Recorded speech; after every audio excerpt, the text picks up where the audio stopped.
En estos momentos hay un mantra en todas las administraciones que como hay crisis no se puede hacer nada, ¿no? Y como hay crisis, pues cualquiera les dice a las empresas qué tal, o cualquiera les dice a nadie nada. O sea, parece que como hay crisis, de repente todo vale, ¿no? Por supuesto eso no es admisible, o sea, la crisis no tiene que ver con tolerancia hacia la violación de derechos. Al contrario, o sea, precisamente el derecho internacional de derechos humanos obliga a proteger a los más débiles, o sea que es justo al revés, ¿no? Lo primero que hay que hacer cuando hay crisis es ver quiénes son los más desprotegidos, ¿no? Quiénes son los que necesitan más socorro, necesitan más ayuda, ¿no? Y todas las políticas deberían tener ese enfoque, ¿no? Si realmente tuvieran una perspectiva de derechos y si los Estados tuvieran interés en honrar los pactos y los convenios de Naciones Unidas que han suscrito, ¿no? Cosa que no sucede. O sea, por desgracia, la crisis parece que también disuelve todos los compromisos, ¿no? Entonces, Amnistía vio que las empresas efectivamente eran un interlocutor más, ¿no? Estoy hablando de 1995, desde entonces pues muchas empresas multinacionales han consolidado un gran poder en algunos países, o sea, es conocido que en muchos casos pues, son más poderosas las empresas que los estados. Entonces ahí se fue configurando como un nuevo interlocutor para Amnistía, para conseguir, primero, que las empresas no cometieran ni auspiciaran de ninguna manera violaciones contra derechos humanos, sino que, al contrario, pudieran jugar un papel positivo en la protección de los derechos, ¿no? Ahí se configuran entonces las empresas como un interlocutor y Amnistía empieza a elaborar un discurso de qué decirles, qué recomendarles, cómo relacionarse con ellas, etcétera, etcétera. Ahí surge el trabajo con empresas, que bueno, pues en este momento hay una red internacional dentro de la organización. Esta red tiene equipos activos pues en, no sé, a lo mejor en 40 o 45 países, de los que tienen las secciones más desarrolladas, y hay pues un grupo de investigación, etc. Entonces ahí la posición de Amnistía en este momento es, digamos, conseguir que las empresas sean responsables cuando están implicadas de alguna forma en violaciones de derechos humanos y conseguir, digamos, visto desde el otro lado, que adopten políticas de derechos humanos, que se conciencien de que tienen responsabilidad ante los derechos, que no son solamente un asunto para los Estados y que tienen que tomar medidas prácticas para evitar que en el ámbito de sus actividades pues, se producen violaciones de derechos de cualquier tipo.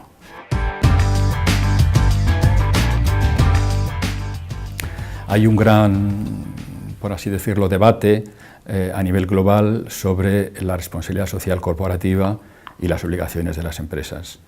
En opinión de Amnistía, la responsabilidad social corporativa pues tiene algunas debilidades, como por ejemplo, y la principal, que es voluntaria, que no está verificada, que las empresas pueden publicar sus compromisos con el medio ambiente, con la sociedad, con lo que sea. Bueno, y eso está estupendo, no tenemos nada en contra de que las empresas publiquen, que se comprometen con lo que les parezca mejor, eso está bien, pero no es suficiente. No es suficiente porque eso es voluntario, cada empresa puede tener unas cosas completamente diferentes de la de al lado, nadie lo controla, eso no es material que se pueda presentar en una corte para establecer una demanda, etcétera, ¿no? Y ante la responsabilidad social corporativa, pues Amnistía propone responsabilidad real, responsabilidad jurídica, y para eso hace falta leyes y normas. Por eso la segunda parte del trabajo de Amnistía ha sido intentar influir en las autoridades para que se mejoren, se completen esas normas, no solamente ya de los estados y de su legislación, sino también de instituciones financieras internacionales, por ejemplo del Banco Mundial, del Fondo Monetario, de la OCDE, que tienen algunos protocolos que se deben llevar a cabo para conceder ayudas, para dar créditos, etcétera, ¿no? O sea, Amnistía ha intentado empujar para que la normativa, tanto jurídicamente aplicable como no tan jurídicamente, lo que podríamos considerar como soft law o una especie de ley blanda, ¿no? Sea cada vez más concreta y más exigente, ¿no? En relación con los temas de derechos humanos.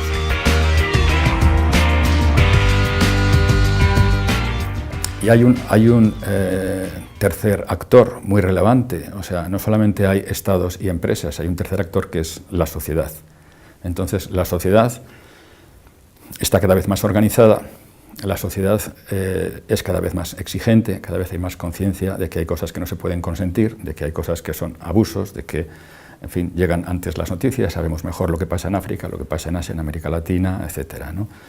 Y las empresas, pues, aunque en algunas cosas y posiblemente con razón nos parecen muy fuertes, pues son también muy frágiles en ocasiones, ¿no? Porque tienen mucho temor a perder la clientela, tienen mucho temor a ver arruinada su imagen, a aparecer en los medios asociadas con determinadas situaciones. O sea, quiero decir que tampoco hay que ver a las empresas como algo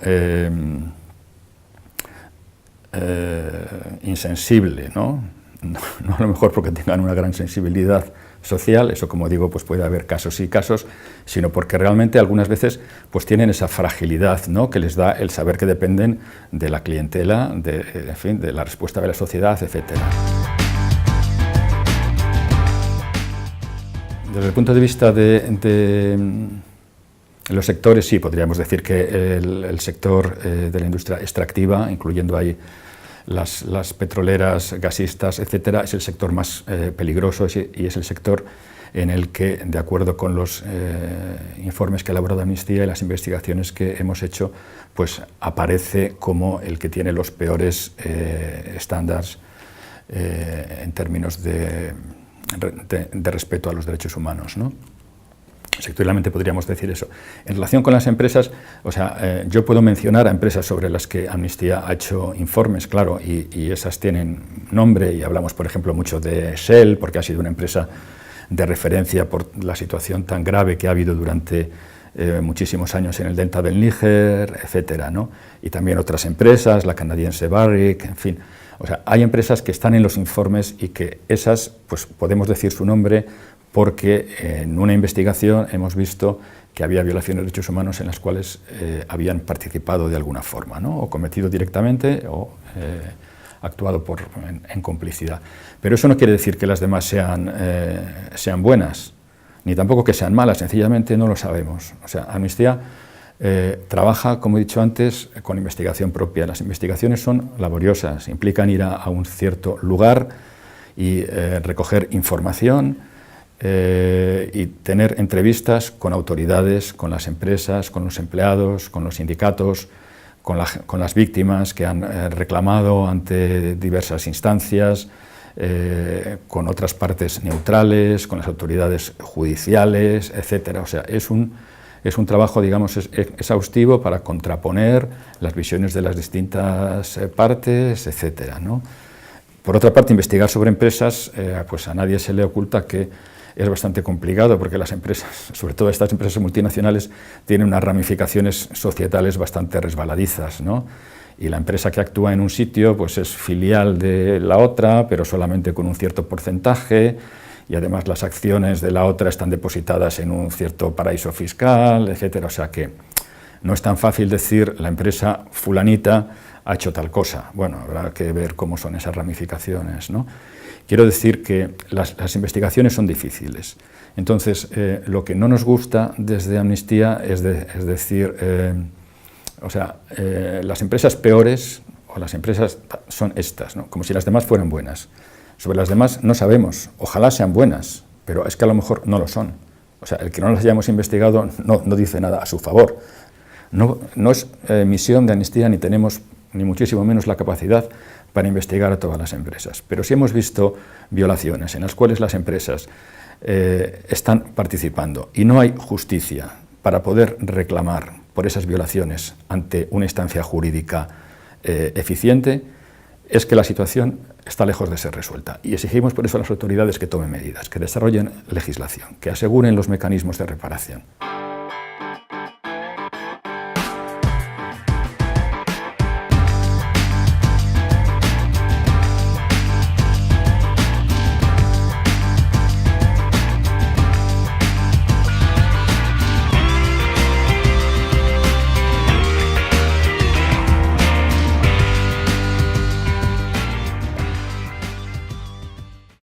tuvieran interés en honrar los pactos y los convenios de Naciones Unidas que han suscrito, ¿no?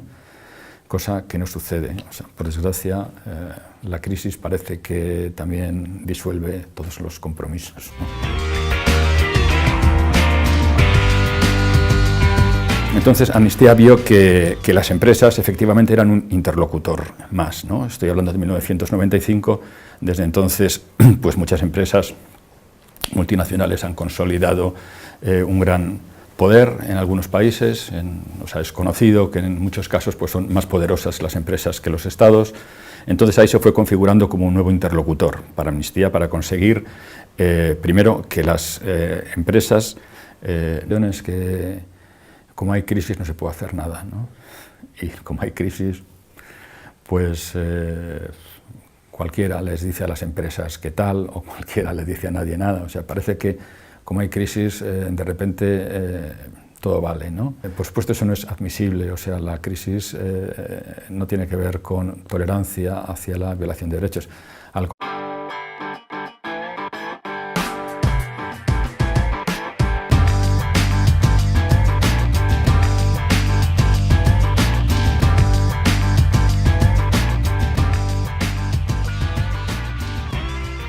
En estos momentos hay un mantra en todas las administraciones contrario. O sea, precisamente el derecho internacional de derechos humanos obliga a proteger a los más débiles. O sea que es justo al revés, ¿no? Lo primero que hay que hacer cuando hay crisis es ver quiénes son los más desprotegidos, ¿no? Quiénes son los que necesitan más socorro, necesitan más ayuda, ¿no? Y todas las políticas deberían tener ese enfoque, ¿no? Si realmente tuvieran una perspectiva de derechos y si los estados